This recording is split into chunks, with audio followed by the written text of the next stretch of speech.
Hello everyone, I am so happy to be back here on Oh Yum doing a live stream for you. I hope everyone is doing well and has had some delicious bakes in the oven over the last few weeks. And I have to say, this kitchen smells delicious. I'm about to make my chewy chocolate molasses cookies. And before I get into the recipe, you know I have to say my hellos. First of all, Esme and Lori, hello. I know you're watching, and so is Gigi and Michino. And I'll say hi to Kathy and to Suzanne. I saw you're watching, and I see names popping up all over the place. It's great to see you, and I see some are even baking along with me. So before I get into the recipe, I've got a tray of the cookie dough scooped, rolled in granulated sugar, and I'm going to pop these in the oven so you can see real time how these cookies come out of the oven, and then you know exactly what to expect. So let me pop these right in. My oven's preheated to 350.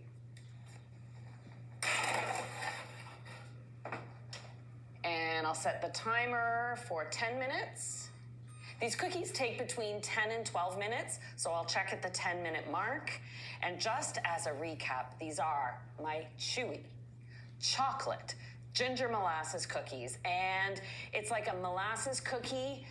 I don't want to say for grown-ups because it's not like it has brandy or anything in, but it's intensely flavored. Big ginger, big dark chocolate flavor, and of course you've got the strength of the molasses at the same time to give these punch. What I love is they are easy to mix. If you've made chocolate chip cookies, you can make these cookies. So I'm starting with my dark brown sugar. If you can use demerara sugar, which has a nice coarse grain and a moisture to it. Can you use light brown sugar in place of dark brown? Of course. I'm just going for every opportunity to intensify the flavor.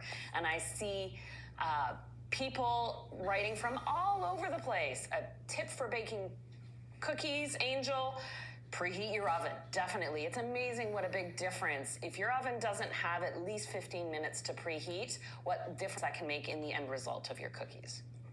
In addition to the dark brown sugar, I'm going to add my fancy molasses.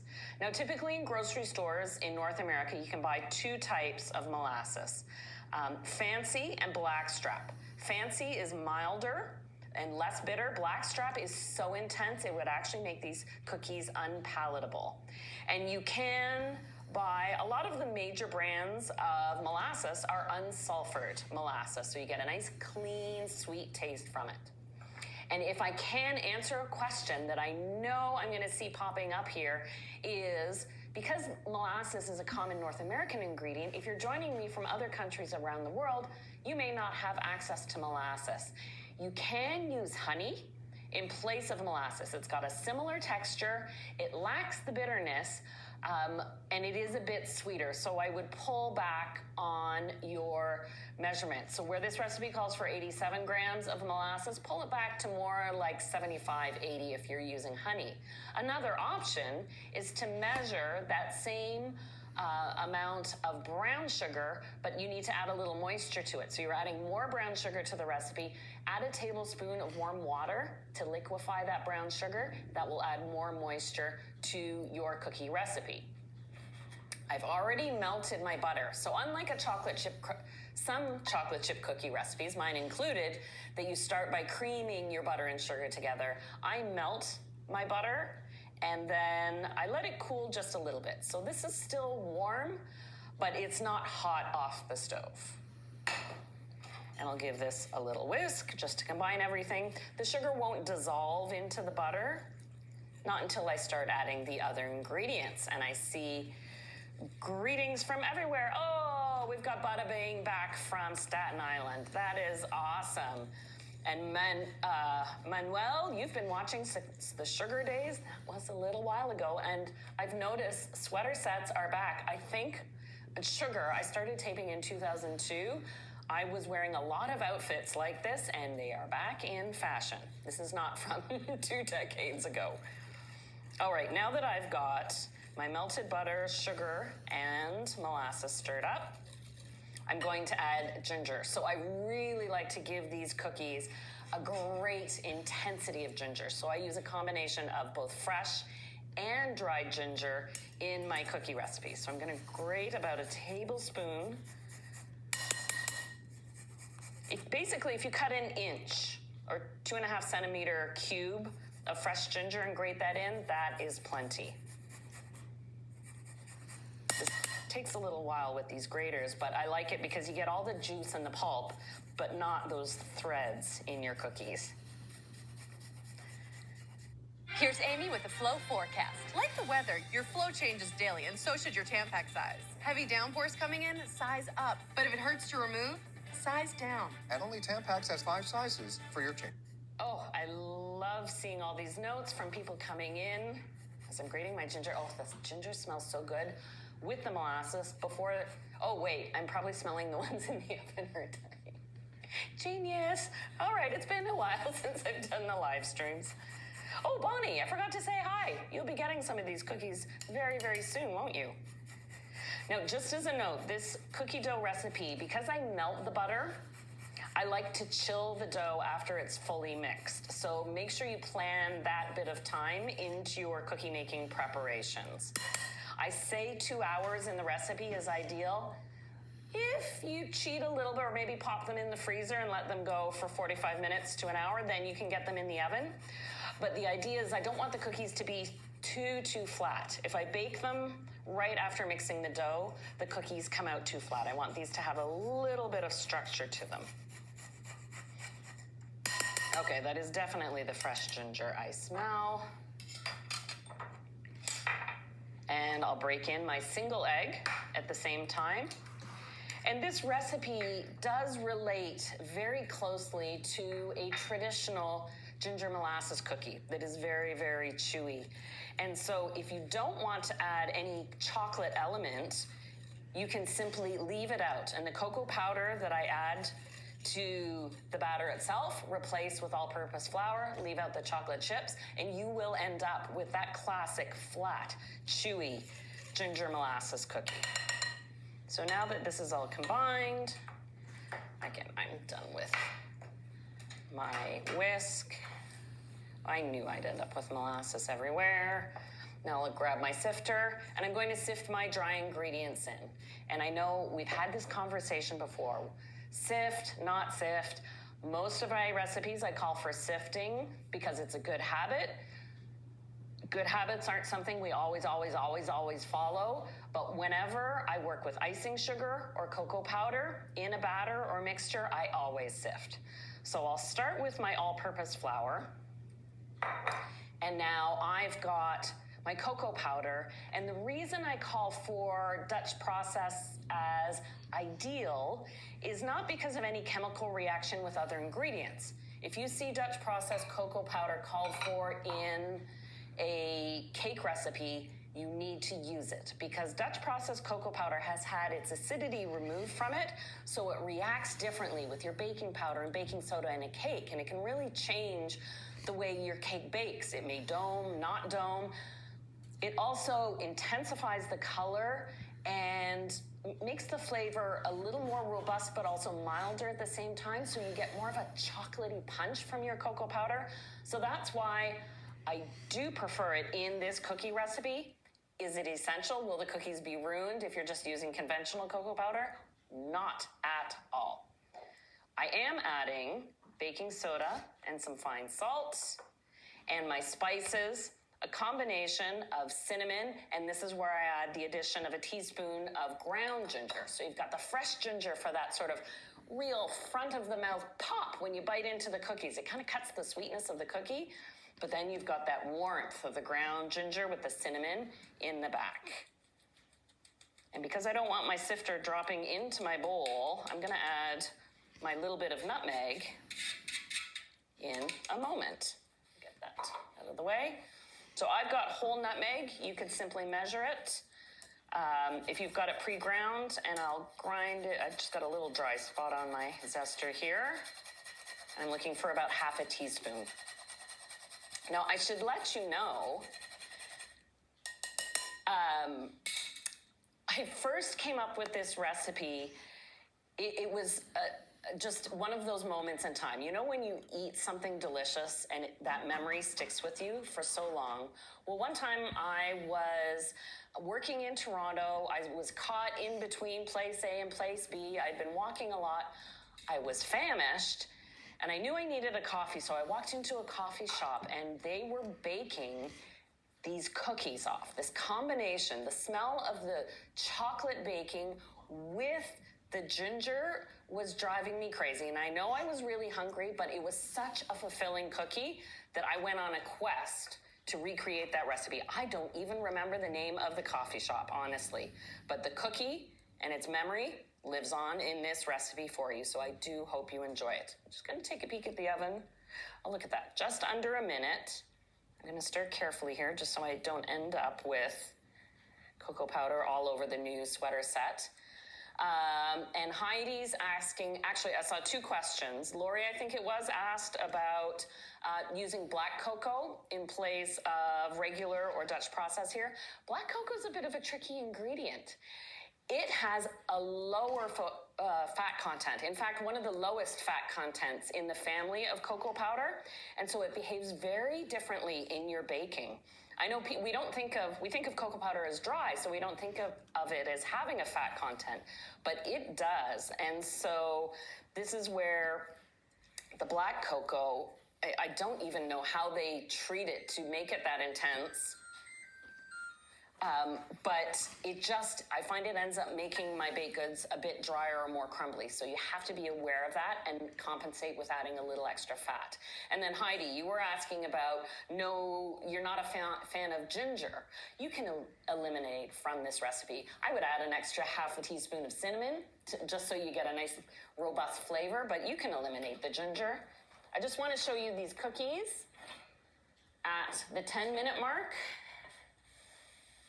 So here they are. They're starting to get a bit of a crinkle and crackle, and you can use a spatula, obviously, to touch it. I'm just going to use my tough baker's fingers here, and I can feel it's very soft on the sides. These cookies are very soft even when they're completely baked, but these need another 2 minutes just because I want them to kind of collapse and spread a little bit more. So 2 more minutes.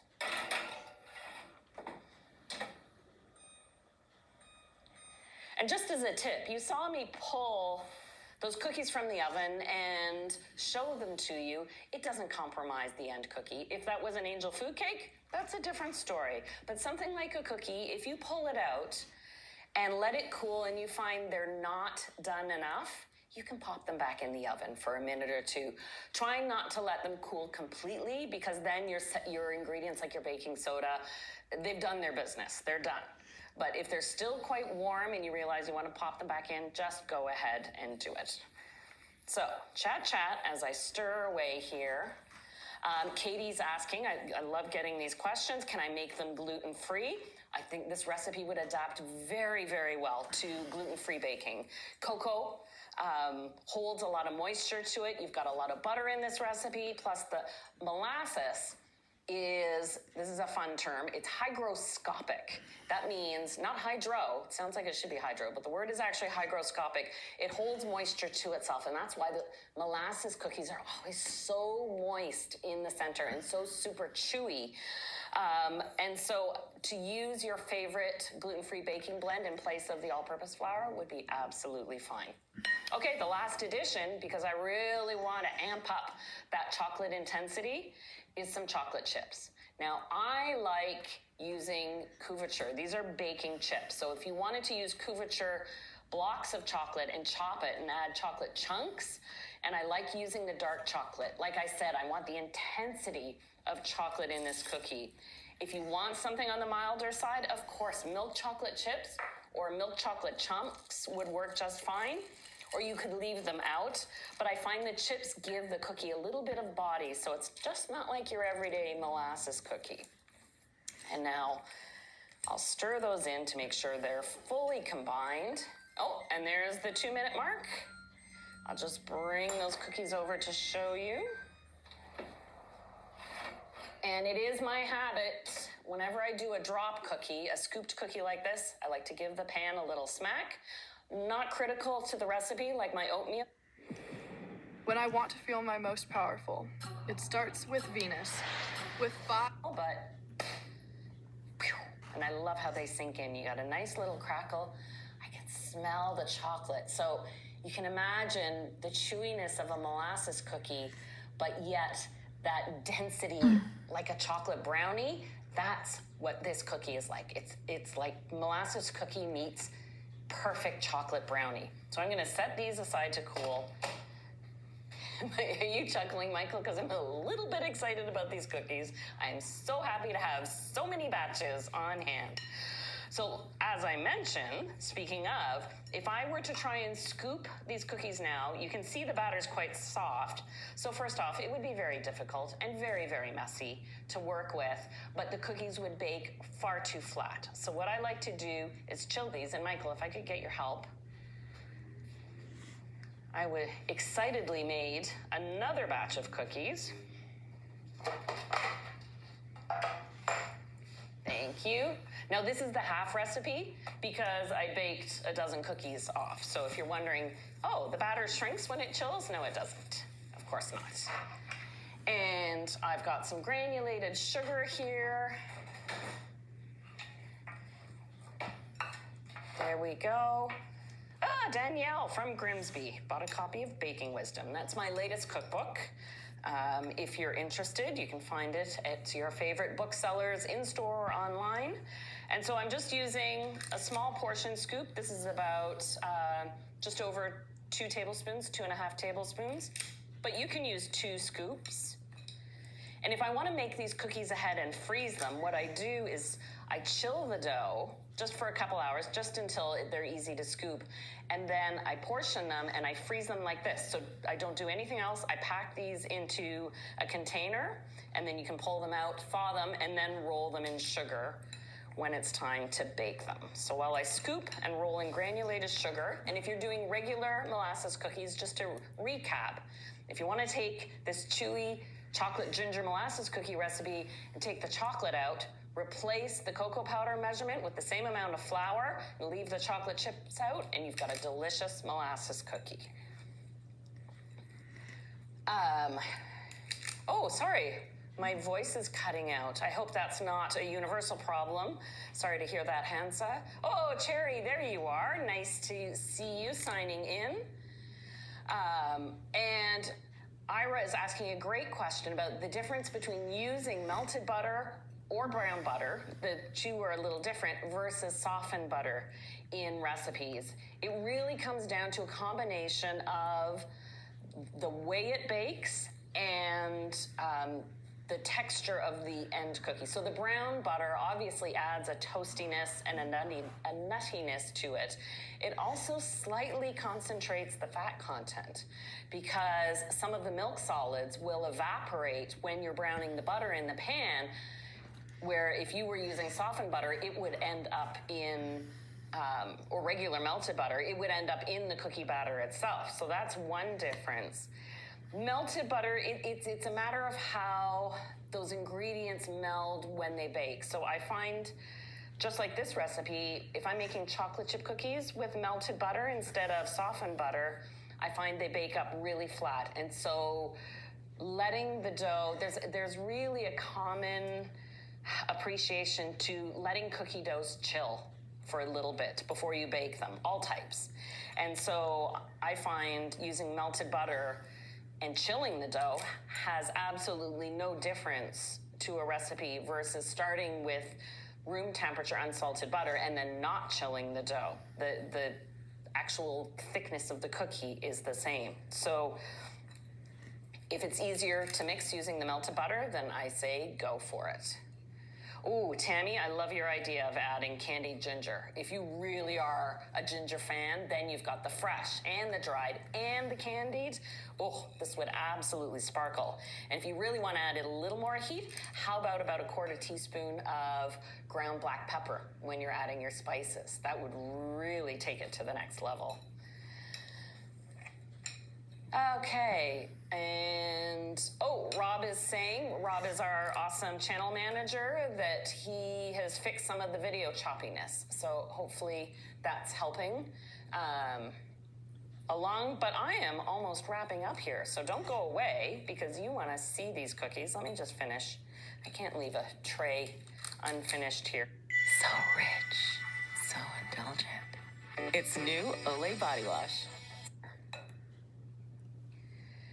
And I've got my full bowl of granulated sugar here. When you're done rolling your cookies in it, just sift out the cookie crumbs, and that way you can use your sugar again. Now, I don't put this back in my big sugar canister because it has come in contact with some fat, and I don't want anything to spoil, but also, if I were to use the same sugar to whip a meringue, it could compromise the meringue. But sift out the raw cookie bits, and then you can just keep the sugar to use for another use. All right, now this batch of cookies is ready for the oven. So I've had 3 trays in total go into the oven so far, and I have a new batch of dough, still have dough to left. The temptation with a cookie like this is to flatten it, but I try and avoid to do that because I find, again, it spreads too much.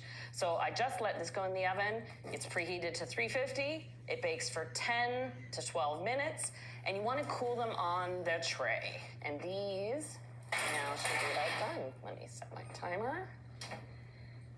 10 minutes.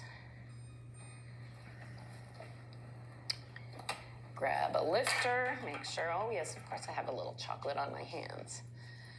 I'm just checking out the questions here. Neri is saying, yes, it reminds her of crinkles a little bit. And it does have that chocolate crinkle vibe. With the granulated sugar on the outside, you get a really nice crunch to these cookies.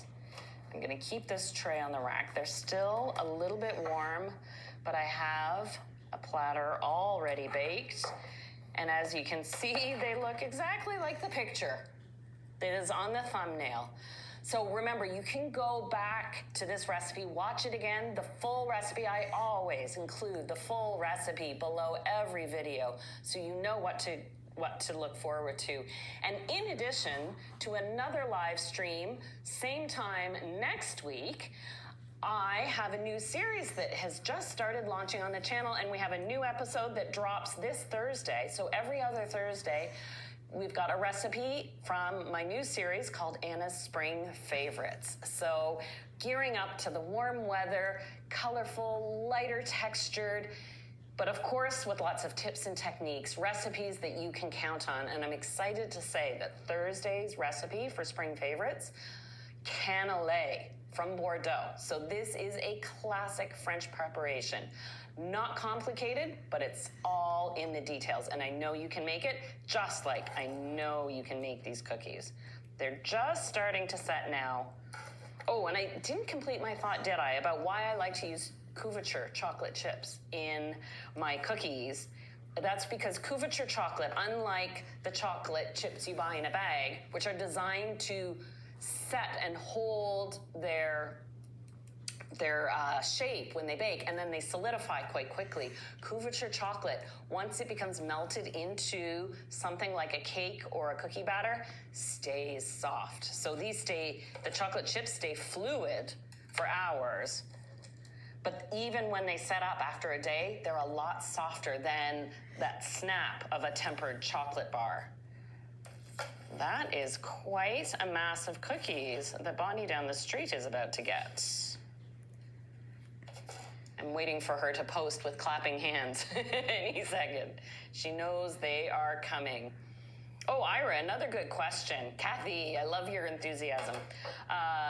Parchment paper versus silpat. I do use both. I find I use parchment paper more often simply because it's easier, and I do reuse my parchment paper until I put something that will flavor compromise. So say I bake something savory or I put nuts on it and I don't want another recipe to come in contact with it. So I reuse my parchment paper 3-4 times. But silpats you can use, of course, hundreds of times. You will find that they start the silpat surface starts browning after a lot of usage, but it's really best for recipes that are super sugary. If you're making something like a Florentine or something very precise like a macaron, you want to use that silicone coated mat. Oh, I'm so glad everyone thinks they're fantastic. Okay, I'm salivating now. You can see the melted chocolate in there. This one is still very warm, so it's in that brownie-like state. But once they set up, they get, because of the granulated sugar, they get a nice crunch to the outside, and they keep that crunch on the surface. And I saw a note pop up, well, could you roll these in icing sugar? I suspect with the moisture of this batter, if you were to roll these in icing sugar, that the cookie dough would absorb the icing sugar, and so you would lose its value. I think granulated sugar is the way to go. I do have a fabulous crinkle cookie recipe, though, right here on the OEM channel, so you can really check it out. And oh my, it's on. Oh, yum. That's so fun. Was asking if this is in Baking Wisdom. No, this actually was in, I believe, in Baking Day, if I have that correct. It's been such a staple. It was quite a few years ago that I played with this recipe. And as my family will attest to, it is a regular in our house. It is one of my favorite recipes. Second, maybe only to the chocolate chip cookie. So I love that everybody has offered such great words. I will be here same time next week with another live stream. You've got an episode of Spring Favorites dropping on Thursday at 9 a.m. Eastern. Next week, do you want to know what I'm making? I'm going to wait and see if anyone responds. No one's responding. Should it be a secret? No, I'll tell you. So, because you've stayed to the end of the video, you get to know that I will be making a Dutch baby next week, live. We're gonna make it and then bake it, and I'm going to make a bonus strawberry rhubarb compote while we're letting that Dutch baby bake. That is something perfect. Even though this is a live stream, not part of Spring Favorites, it's a springtime kind of recipe. So, I'll see everyone in a week, and it's so nice to be back. Cheers, everyone. Enjoy baking these cookies. I knew once I took a bite, I got chocolate everywhere.